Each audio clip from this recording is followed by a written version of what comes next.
Hi everyone, here we are going to see about the continuation of Unit 4. So in this presentation we are going to see what is composition, and also we are going to see what are the case studies occurs in this composition.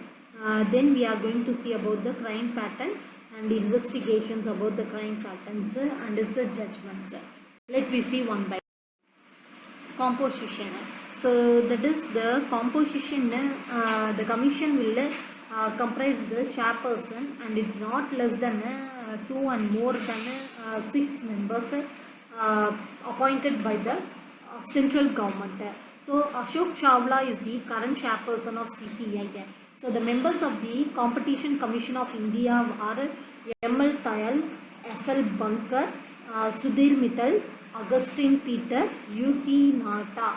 So these are all the commissions of compositions of the competition commissions of India. So these will be the very important for the penalty, appeal as well as review of the orders of commissions.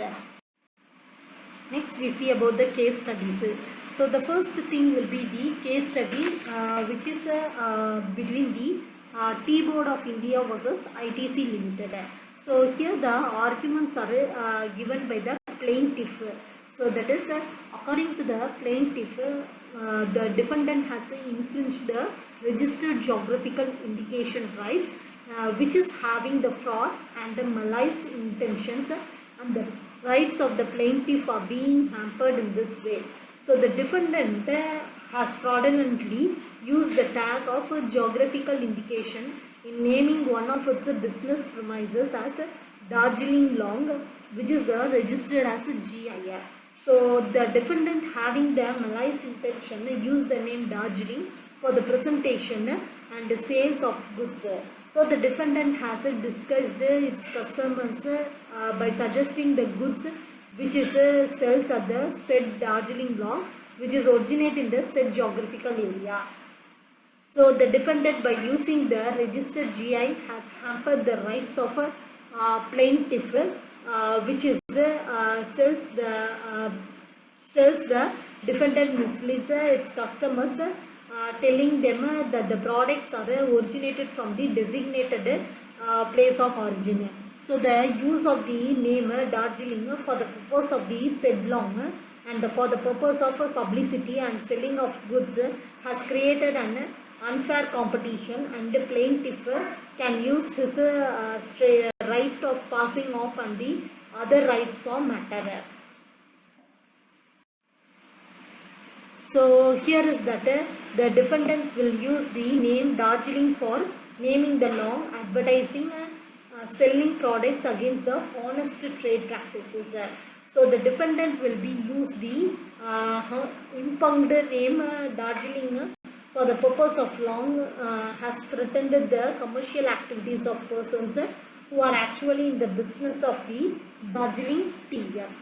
So the use of the name Darjeeling for the purpose of long and all the purposes will relate to the serious threat to the trade of existing tea business, and also disregard to the registered GI tag having a particular standard.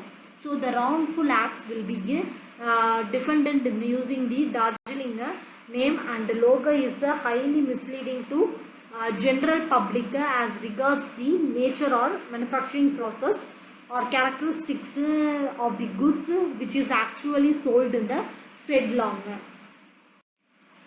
So the arguments by the defendant will be according to there is no cause of action for filing the suit as the suit was barred by limitations.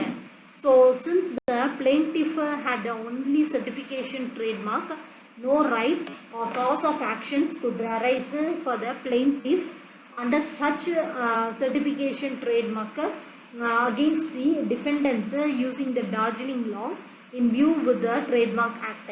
As per the defendant, the suit is also not maintainable under section 26 of the Geographical Indications Act. So the judgment is that Honorable Justice Shahidullah Munshi of Calcutta High Court opined that the suit by T-Board was bared by limitations as the hotel long was started in January 2003. So the suit was filled only in 2010, which is beyond the limitations provided under the sections of 26(4) of GI Act, which is for 5 years. So the court went to the merits of the case and Justice Munshi observed that it is also not found there has been any infringement under the Geographical Indications of Goods Act because defendant loan is not relating to goods. So Darjeeling is not a trademark. It is only used to indicate the geographical indication of a place of origin of tea originating from Darjeeling. So Darjeeling for any goods other than tea. So the Geographical Indication Acts can only extend to the goods and admitted the defendant's loan does not fall within the category of goods. So the board will be claim the rights under the Trademark Act of 1999 and it was given a goods of category goods. Crime pattern. So there will be the crime pattern. So which will be the process that is when Ivan Thomas and Stephen Daniel joined the Infosys BFL's call center in Pune. The first thing they were thought was to strike the friendly conversation with Citibank global customers who are calling in with problems related to their bank accounts and credit cards. So they call center employees are checked when they go in and out. So they cannot copy down the numbers and therefore they could not have noted these down. So when they acquire their jobs, the 3 employees will carry their details for accounts. They use the services of Swift to transfer the funds from one account to another account. So then they make their bank account in Pune to transfer their funds and also make a fake email account. So the original account holders will never got the confirmations.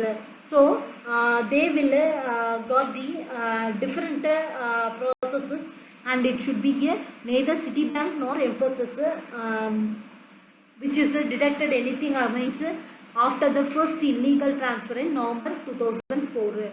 So in March 2005, a series of rapid fire wire transfers took place with the money being moved to about a dozen bank accounts opened with the help of documents legally which should be moved to the forged by John and co-accused Anand Karnawat and ICICI Home Loans agents. So John and Karnawat are among 16 arrested in the case who are non-BPO employees. Their role was largely to facilitate the illegal accounts. So the Citibanks will finally smelt a rat after at least one account that is holder complaints. Investigations. It altered Citigroup Investigation Service in Mumbai, which is headed by Rajendra Bhagavat, that is Bhagavat's team in Mumbai, which is immediately touched based with the recipient bank in Pune and confirmed the frauds. So the Pune policy will be a cyber crime cell and it was altered and trap duly laid. So on April 1, Ivan and co-accused Shailesh Bulevar came to check about the transfer in the Rupee Cooperative Bank branch in Pune. So the police immediately come into the action and detain the suspects. So there have been a total of 16 arrests with the investigation throwing up fresh details which is virtually every day. So the judgment is that the court will held the section of 43A was applicable which is here due to the nature of unauthorized access and involved to commit the transactions. So the accused have been charged under section 67 of IT Act 2000 and Indian Penal Code Act sections of 420 cheating, 465, 467 and 671 forgery for other sections. So the police says that they have recovered about rupees 8.5 lakhs from Ivan. Thank you.